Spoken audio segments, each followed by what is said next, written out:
But for one local family, it ended in tragedy after their house caught on fire.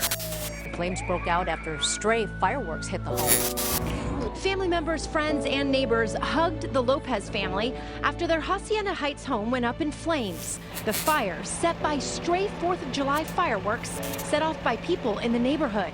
We had a fire on the day of July 4th, 2017. We had a house full of people throughout the day with a barbecue, and our church was here. We heard a banging on the door. It was our neighbor's nephew banging on the door, telling us we needed to get out of the house, that our garage was on fire.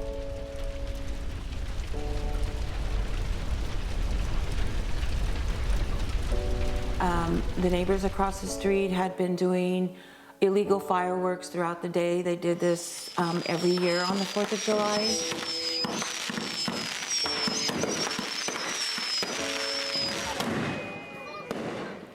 You know, looking back, you know, people need to understand there's consequences to just about everything you do, and sometimes you suffer the consequences, and sometimes it's other people that are impacted, and in this case it was us.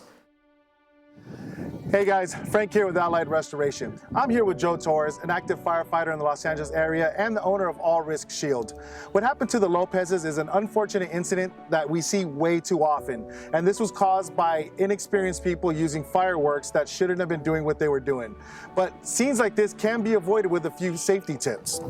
That's right, Frank. By following these few simple safety measures, you and your loved ones can stay safe this 4th of July. A few simple safety measures that you can take this 4th of July are buying fireworks that are designated by the California State Fire Marshal from a licensed dealer, keeping a hose nearby or a bucket of water, not lighting the fireworks while drinking, not letting kids light the fireworks, and lighting the fireworks in an open, clear area.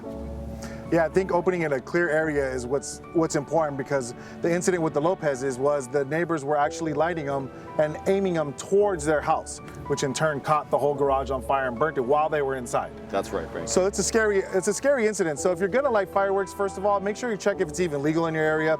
Second, if you are gonna do it, please have an available water source as stated, either a water hose or a water bucket that can put out all the fireworks. And if you're gonna do it, please buy from a licensed dealer. So this holiday season, please be safe, enjoy your 4th of July, and take care of yourselves, okay? Bye, everybody. Bye-bye.